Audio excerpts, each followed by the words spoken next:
朋友们好，欢迎来到 Dr. Stella's Garden 美国农家乐。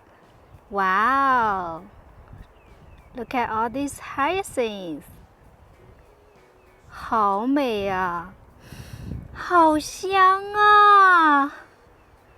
哇哦，好大呀，好多呀，好香啊！再看看风信子的上面是什么？是梨树。哇，今年梨又要吃不完了。再来看左边，我们今天的主题是大蒜，给大家 update 一下我们的大蒜。秋天种大蒜，来年的4月吃蒜苗，5月吃蒜苔，6月、7月丰收大蒜。大家如果还没有看过我发布的秋天种大蒜如何种大蒜的视频，请看其他视频。那么今天呢，现在是4月初，我给大家来跟踪记录一下我这个大蒜的过程。那么我在我的6号、8号、9号、10号菜床，一共4个菜床，种了大蒜哈，平均每个菜床呢大概是100多颗，所以现在是一共400多颗。那么这个在初春我们应该做什么？然后呢，包括记录一下、跟踪一下，然后呢，在这个视频的最后呢，我给大家看一下，我不是种了4种不同的大蒜吗？紫色大、紫色小，白色大、白色小，还有这个已经发芽的大蒜，这5种的对比，对不对？所以一定要看到最后。有些事情我们不想不知道，一想吓一跳。为什么我会坐在风信子这里跟大家说这个事情呢？大家想一想。风信子也属于球茎类的植物，对不对？诶，那大蒜呢？大蒜也是球茎类的，圆圆的像个球，它也是球茎类的呀。所以球茎类的植物是一定要秋天种下去，它需要经过寒冷的这么一个过程，它才能长得好。诶，所以说大家发现是不是这个理儿啊？还有郁金香，还有这个 daffodil 水仙花，坐在这里实在太香了。所以大家这么一设想，是不是很多东西都可以融会贯通的学在一起了？那我们来看一下我们的大蒜。现在我们来讲2点初春啊，初春的时候，我们这个大蒜要进行怎样的管理？那么春天一到呢，它就开始勇猛的开始长啊，对不对？这个时候呢，我们需要做几件事情。第一个呢，就是说这个大蒜啊，它的间距不能太密。需要大概6个英寸的距离，这样子它下面那个球啊，就是大蒜才能长得大。所以说这个时候呢，又是一种甜蜜的负担啊。这个大蒜呢，它在每6个英寸之间，如果它长得太多呢，你就把它拔出来。那这个时候呢，这个东西一点都不浪费。这个就是我答应在秋季做视频的时候，我跟大家说。3月、4月吃蒜苗，咦，这就是蒜苗啦。这个蒜苗特别香，哦，真香。就是炒菜的时候出来拔一下，也不用提前拔了，反正菜地里就像跟冰箱一样的，这样吃是最新鲜的。我不是很早就说了吗？在2个小时之内把这个摘的蔬菜吃下去是最健康的啊。所以呢，为什么我种的稍微比较密呢？是因为我已经计划好了，我在春天我想吃蒜苗的。那么还有一种方法呢，就是如果你没有种得很密，都是6个英尺，你不需要拔掉了，你也可以捡几片叶子去炒菜、炒肉呀、炒任何菜的时候，这个捡几片叶子，因为这个叶子它不需要那么多的，它可以拿来这个还是可以进行光合作用，把养分输送到它的这个下面那个长大蒜上面，所以可以捡叶子。然后呢，春天它是长得正旺的时候，所以这个时候呢，我们可以给它一点肥。不过说实话啊，因为我自己堆肥嘛。所以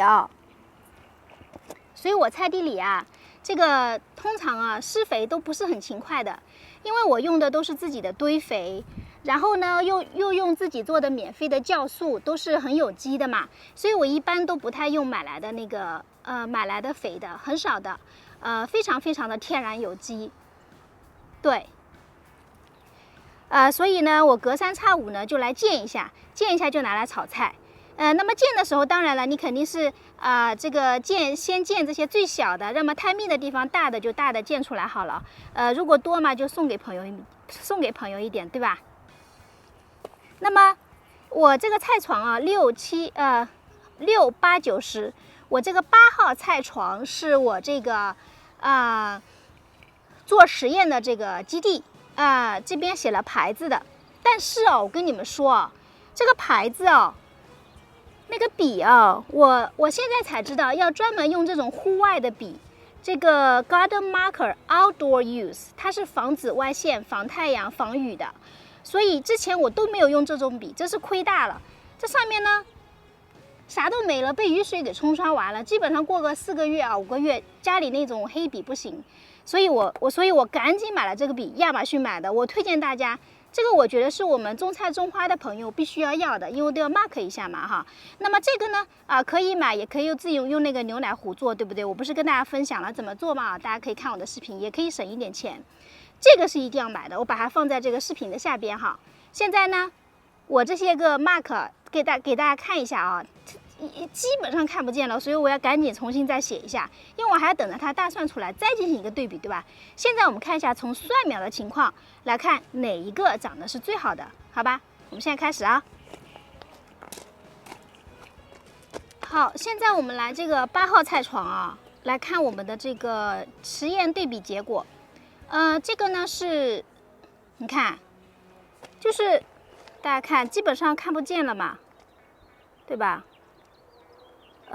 镜头在这儿，这基本上看不见了，还好有一点点看得见，我赶紧用这个笔补上。大家一定要买这个笔。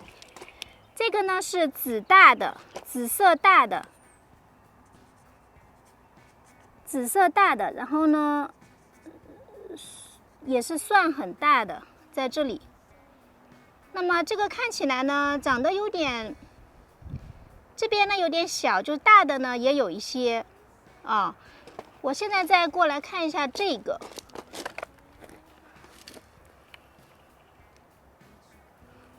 白的大的，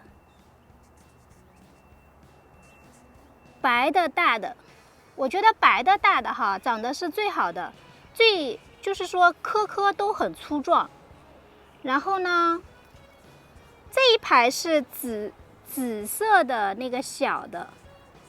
哎，小的真的不行哎，同学们，你看啊，我发现啊，这个紫的小的哈，就是蟹，你看，真的哎。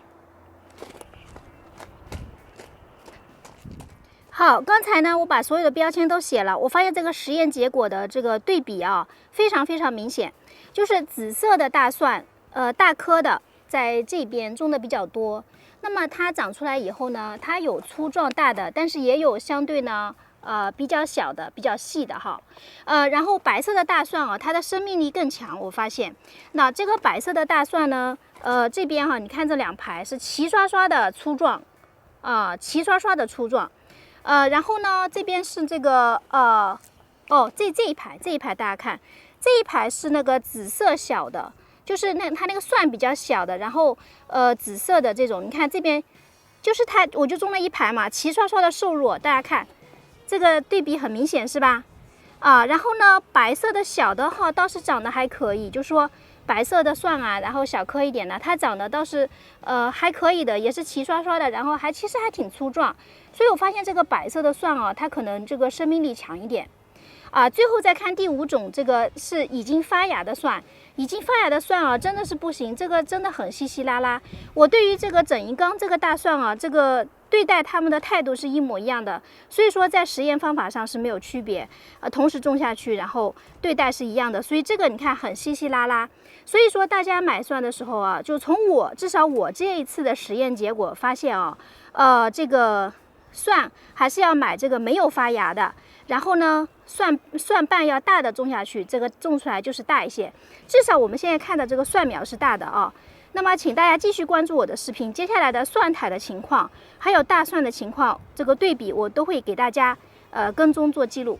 从那边看，因为有那个 cattle panel 嘛，所以我从这边再给大家看一下啊。那这个就是那个已经发芽的，那叫一个稀稀拉拉呀。悲惨状态，然后这个是白色蒜，但是是小颗的，还是不错的，你看粗壮。但是这一排你看是完全不一样，对不对 ？Totally different。这个是紫色蒜，然后是小颗的紫色蒜啊，这个看来生长那个一般啊。然后这边的2排齐刷刷的大，它是白色的蒜，然后齐刷刷的粗壮，齐刷刷的大，对不对？哦，简直就是我们的这个 model。这个工作就要跟他们一样努力。然后呢，这个是我转过来又忘了，那个对，那个紫色的蒜大的，稀稀拉拉的，你看它有的细有的粗是吧？紫色蒜这个大的啊，所以我们的 winner 是白色蒜大颗。